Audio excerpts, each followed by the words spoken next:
Rádio e TV Brasil Espírita, iluminando consciências.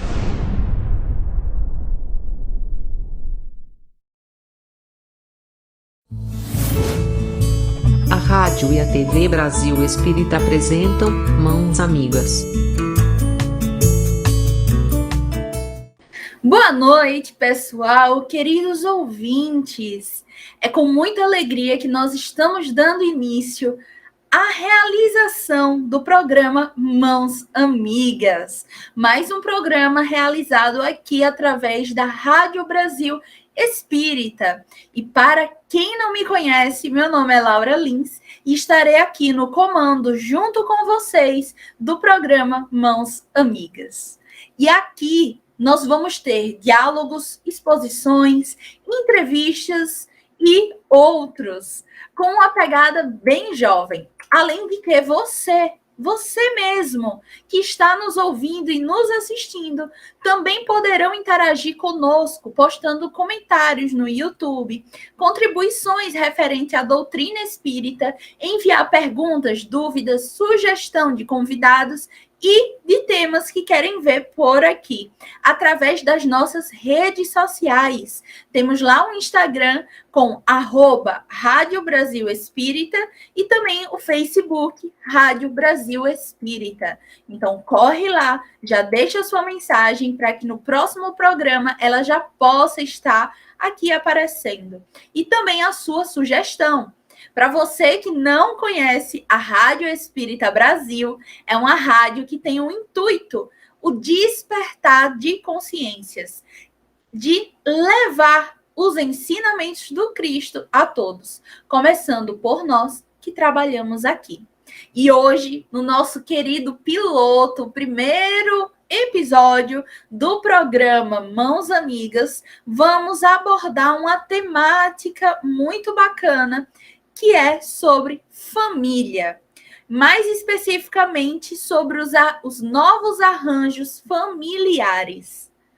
E antes de iniciarmos, de fato, a conversa de hoje, vale lembrar que terá episódios que eu estarei aqui sozinha entre aspas, né, conversando com vocês, mas teremos episódios também que estaremos com convidados.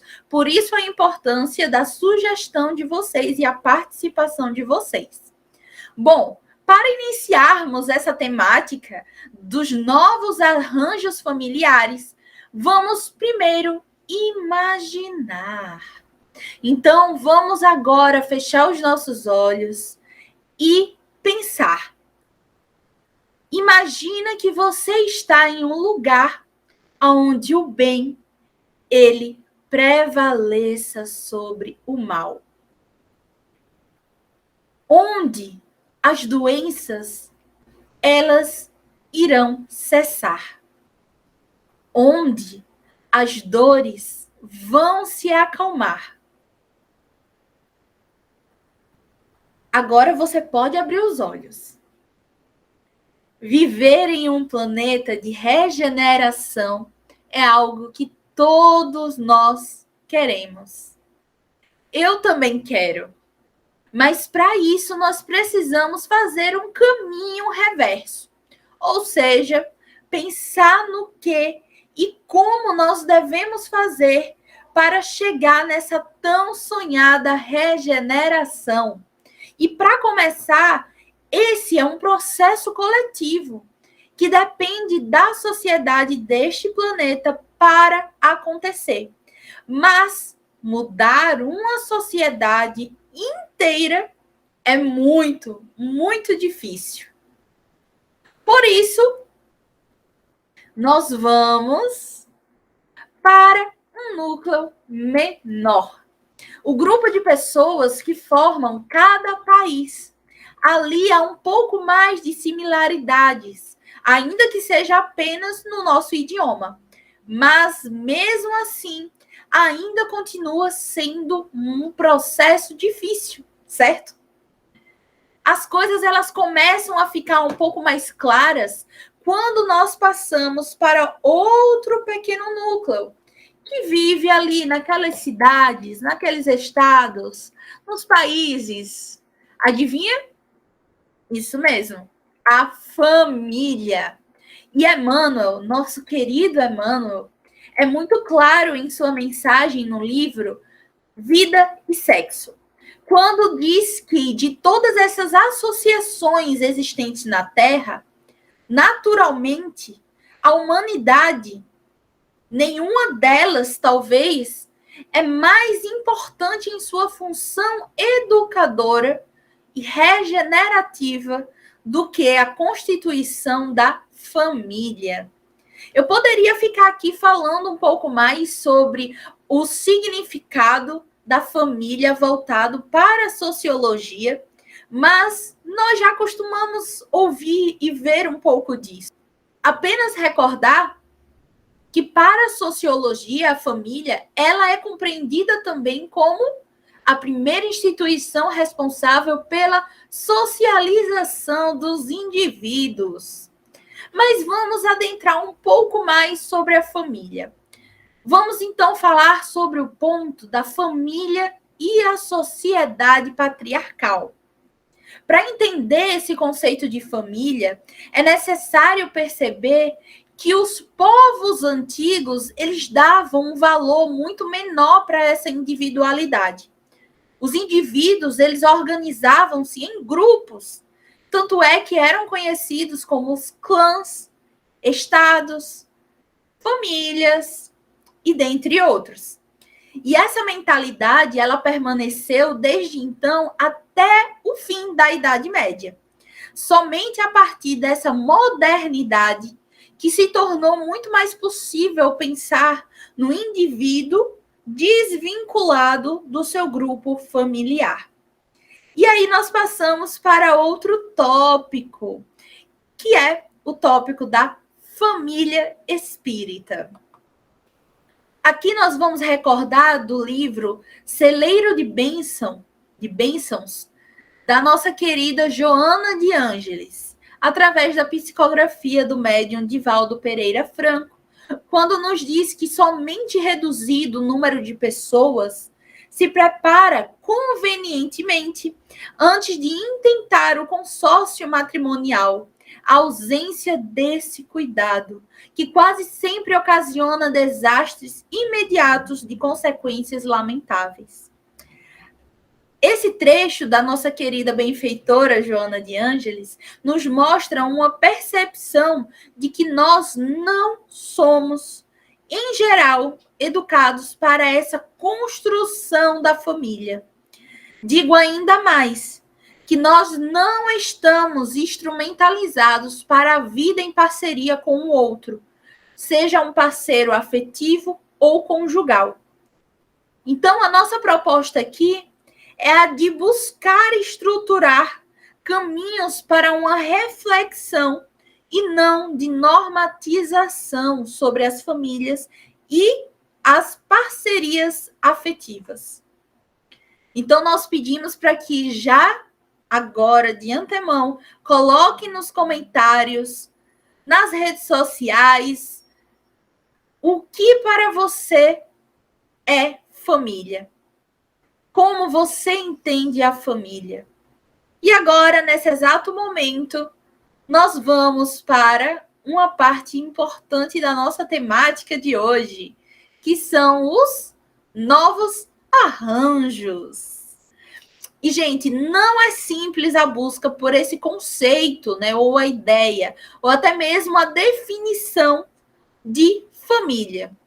Naomi Gestel, né, no seu livro Dicionário do Pensamento Social do século XX, ela informa que, embora muitos estudiosos tenham chamado a atenção para o fato da notável diferença entre as formas de família, outros tantos tentam buscar identificações universais da família.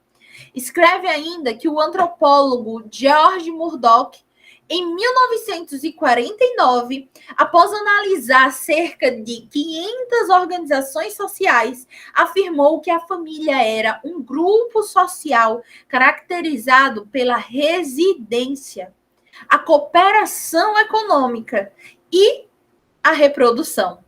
Ela inclui ainda adultos de ambos os sexos, pelo menos 2 dos quais mantêm uma relação sexual socialmente aprovado, e 1 ou mais filhos, próprios ou adotivos, dos adultos que coabitam sexualmente. No que pese o esforço de conceituação e definição de limites empreendidos por Murdoch, Naomi demonstra que o tempo e as observações trataram de desconstruir o que foi sintetizado de tal forma que essa definição já não pode mais ser aplicada com precisão. Existem, gente, críticas ao conceito. E iremos falar aqui de algumas delas, sempre considerando, claro, a generalidade que nos permite essa reflexão e aproveitando para estudarmos o tema e a flexibilidade que esse tema exige. Então, nós trouxemos 5 pontos que vêm falando sobre essa temática, na qual não dá para ter uma precisão quando tem uma definição sobre família. A primeira é que a família atual ela também consiste de apenas um dos genitores. E nós vemos que é tipicamente, na grande maioria das vezes, a mãe. E um filho ou uma filha. O segundo tópico é que os casais que se privam voluntariamente da paternidade ou maternidade são os casamentos sem filhos. O terceiro ponto é que o casamento ele continua a ser uma instituição baseada nessa dependência econômica. E um ponto muito importante aqui nesse fator é de que a mulher ela adentrou a força de trabalho, passando a contribuir com o orçamento doméstico, com maior ou menor intensidade. E aí é que significa uma maior ou menor independência do marido. E vamos então para o quarto tópico, que é que estudos recentes, eles informam que a busca por um conceito universal de família esconde mudanças históricas, obscurece a diversidade e faz sombra à realidade da experiência familiar em tempos e locais próprios e particulares. E o quinto e último tópico de hoje é que os modelos de família, eles passam a depender muito das experiências, seja de raça, de classe, de valor, de crença. Ele passa a depender da experiência. Então, gente, nós percebemos que a tentativa de restringir família a um conceito é, na verdade, o estabelecimento do limite. Um limite específico de quem faz o exercício de conceituar o que certamente deixará de fora outros tantos limites possíveis a ser vistos pela ótica, pelas experiências, pelos valores e crenças do outro. Logo, é muito mais fácil falar de famílias que são resultado de elaborações ideológicas. Como nós reduzimos o mundo para melhor nos relacionarmos com ele. E social, considerando aqui o aspecto do eu, do outro e do mundo, e as suas possíveis relações de interdependência. Nós vamos citar bastante hoje aqui Joana de Ângeles. Então, a nossa querida benfeitora, no capítulo 29 da obra Constelação Familiar, escreve sobre o futuro da família. E ela diz que as mudanças continuarão ocorrendo conforme as conquistas de cada época, sem que a família perca os seus alicerces de segurança. Quais sejam a fidelidade ao grupo, o amparo recíproco, a proteção como decorrência do sentimento de amor, preparando para a união com as demais associações na identificação universal. A mudança, então, do conceito de família, ela está solicitando que a estrutura familiar seja percebida como um estar de afetividade mútua entre todos que a integram, realçando, portanto, gente, a diversidade. As orientações espirituais em torno da família levam-nos à certeza de que o homem ele vem progredindo, mesmo que lentamente, no aprimoramento desse espaço de aprendizagem socioespiritual. A humanidade ela vem sendo levada a estabelecer regras de convivência familiar próprias ao seu estado evolutivo, ou de acordo com os valores do grupo social a que fazem parte, que elegeu como norteadores para a sua vida. E dentro do núcleo familiar, há um ponto que eu gosto muito de falar, de conversar, que é o ponto dos impactos da tecnologia. Os impactos da tecnologia. E aí? Será que a tecnologia ela influencia muito, pouco, nas nossas relações familiares?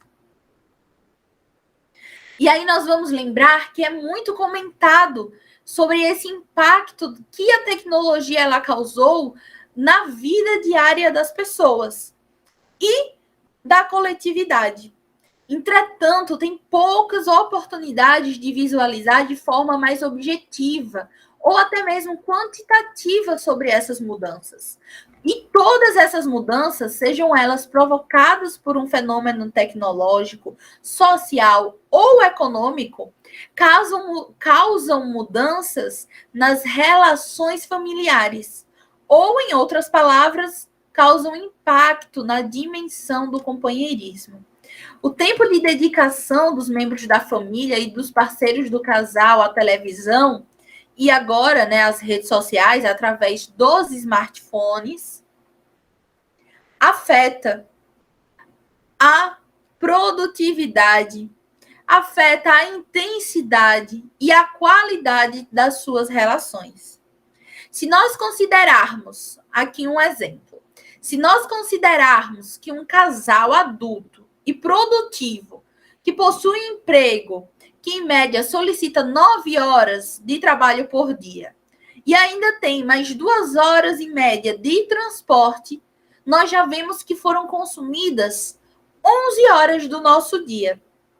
Vamos então acrescentar a isso o tempo gasto diante da TV, do celular, do computador, do videogame, e teremos reduzido ainda mais o tempo para um diálogo, para as relações de ternura, para o companheirismo. Sendo assim, gente, esse é um tema que merece, sim, uma atenção e o cuidado daqueles que se dispõem a construir uma relação baseada na dimensão do companheirismo.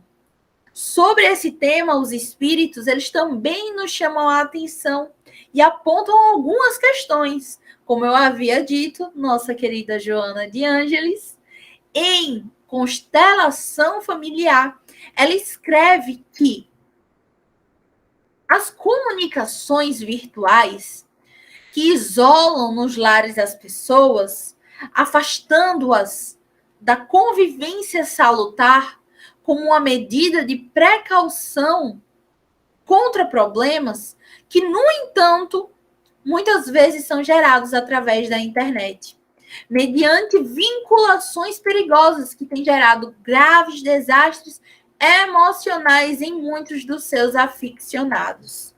Difícil, então, de construir espaços de companheirismo, tendo que disputar tempo e atenção com um imenso aparato tecnológico que, aos poucos, vai escravizando nós, homens e mulheres, numa nova forma de dependência agora na base da tecnologia, cujo caminho e destino nós ainda não sabemos aonde vai dar. E aqui nós vamos para um outro tópico de extrema importância nas nossas relações familiares, que é a longevidade, ou o tempo que temos para aprender a amar. Jablonski, no seu livro intitulado Até que a Vida nos Separe, a crise do casamento contemporâneo, apresenta, entre vários motivos para as separações conjugais, a longevidade, que vai caracterizando a sociedade contemporânea. Na sua justificativa, ele explica que na época de Roma, a expectativa de vida era cerca de 40 anos em média. Que antes do século XX, muitos dos casamentos eles terminavam com a morte de um dos parceiros, ainda jovens. E as atribulações dos trabalhos de parto, em especial, causavam a morte prematura das esposas. Então, parece ficar claro, gente, que a longevidade ela expõe aos parceiros a sua maior fragilidade. E aí eu vou deixar um tempinho aqui para que vocês possam falar nos comentários qual é a maior fragilidade na sua opinião. O que vocês acham que é a maior fragilidade desses casais?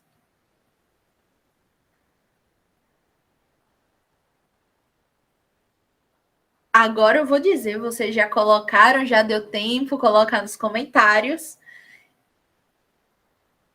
A longevidade, ela expõe aos parceiros a sua maior fragilidade. Não aprenderam a amar. Ocuparam-se durante toda a vida com as tarefas próprias da paternidade, da maternidade. Depois de alguns anos, estão sem esses fatores que lhe ocupavam o tempo e a atenção, podendo finalmente fazer aquilo que nunca tiveram tempo de fazer: amar. Mas acontece que não aprenderam a amar.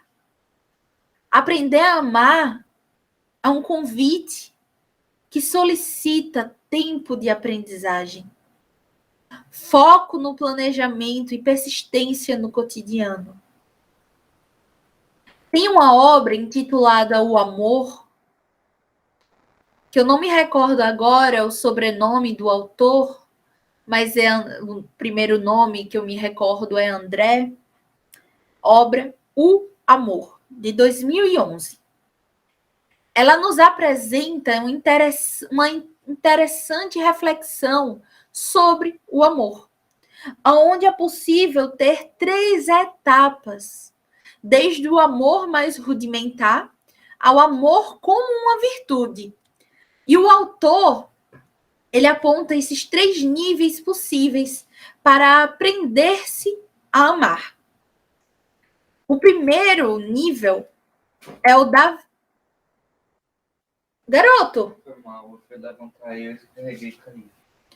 O primeiro nível é o nível da virtude, amar e dar amor. É simples e fácil quando se tem amor no coração. Mas nós não somos aprimorados na emoção a esse ponto. Então, logo, esse não é o nosso espaço comum. O segundo nível é o da moral. Para os que não são capazes de amar, a alternativa é agirmos como se amássemos. É o amor em movimento na ausência do amor. A generosidade é a virtude da doação e é uma manifestação do amor. Quando ofertamos por amor, não é generosidade, é amor. Quando presenteamos os filhos no Natal, por exemplo, nós não dizemos como eu sou generoso.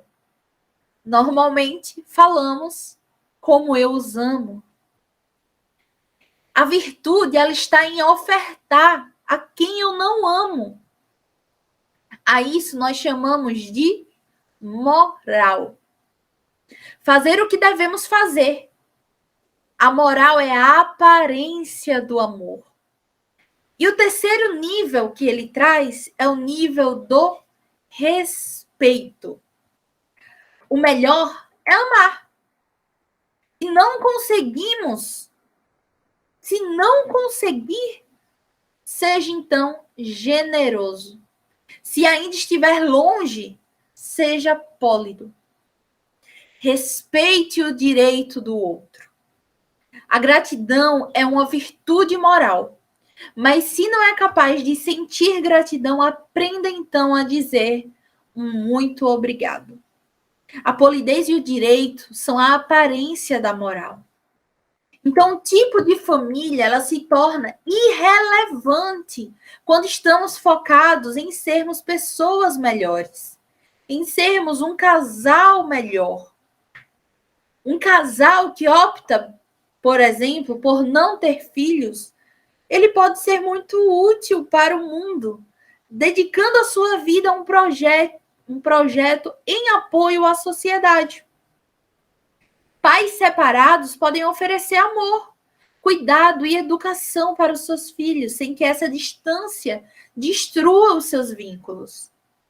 Um casal homossexual, ele pode ensinar importantíssimos valores de respeito, de aceitação e empatia para os seus filhos. Todas as formações familiares, elas podem ser transformadoras da sociedade se ali houver amor. Se o amor levar ao entendimento de que nós somos seres ainda em evolução e que erramos. Se essa afirmação nos fizer perdoar aquela pessoa que no fundo nos ama profundamente. E se depois de tudo isso nós formos capazes de enxergar em nós e no outro a luz da criação de Deus, que veio para a Terra para brilhar e iluminar o que estão ao nosso redor. Nós vemos no Livro dos Espíritos, Allan Kardec perguntando na questão 775, que ele indaga qual seria para a sociedade o resultado do relaxamento dos laços familiares. E a espiritualidade responde que uma recrudescência do egoísmo. Então, você pertence, eu pertenço, nós pertencemos à melhor família que poderíamos ter nessa encarnação. Ela pode ser difícil, talvez você até nem se sinta totalmente parte dela. Mas, quando entender que ela está à sua melhor e maior chance de evolução, vai saber que os seus pensamentos, palavras e ações para aquelas pessoas podem ser o primeiro passo para a regeneração do seu coração. Então, aprender a amar pede decisão por aprender a amar. E pede ainda um esforço para abandonar um tipo de amor e abraçar outro. Aprender a amar não é um processo linear e constante. Ele se dá com idas e vindas, com paradas e atalhos que são próprios do nosso exercício de aprender. Aprender a amar não é um processo que resulta em uma conversão mágica, mas sim de um convencimento no qual as nossas convicções, práticas e hábitos vão ficando lentamente para trás, enquanto a busca pelo amor novo vai descortinando novos espaços e alimentando com energias novas o humano que somos, rumo ao que queremos ser. Aprender a amar é a esperança espargindo sobre as dores e as experiências ruins do antes. Aprender a amar é confiar na vida, em Deus e em si mesmo. Aprender a amar culmina com amar a Deus sobre todas as coisas e, exatamente como vocês já falaram, e ao próximo como a si mesmo. mas começa sempre com o alto amor, estendendo-se ao alto perdão. Por fim, nós devemos ter a certeza de que o amar e o amor podem sim ser aprendidos. Aprendamos então a amar o mais rápido e eficazmente possível, de modo a melhor aproveitarmos o tempo, pois o tempo ele não volta. Quanto mais rápido despertarmos para essa realidade, mais tempo nós teremos vivendo a construção da felicidade e da paz. O que já é, dentro do possível, a felicidade e a paz. Espero que vocês tenham gostado de trazer um pouquinho sobre esses novos arranjos familiares dentro do nosso olhar da doutrina espírita. E eu já fico no aguardo, já vou ficar aqui de olho nos comentários para as suas sugestões de temática, de convidados, suas dúvidas.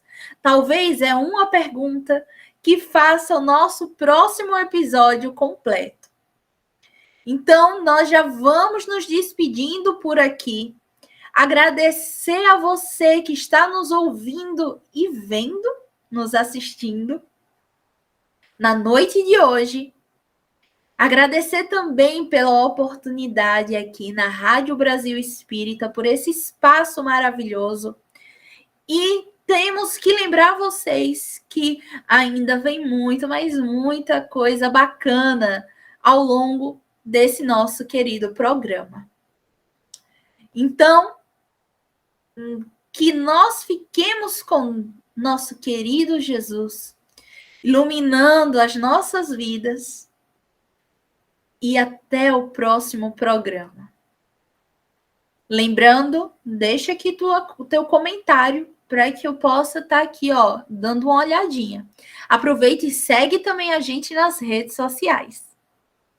Então, gente, um cheiro para todos vocês e até o nosso próximo episódio. Tchau!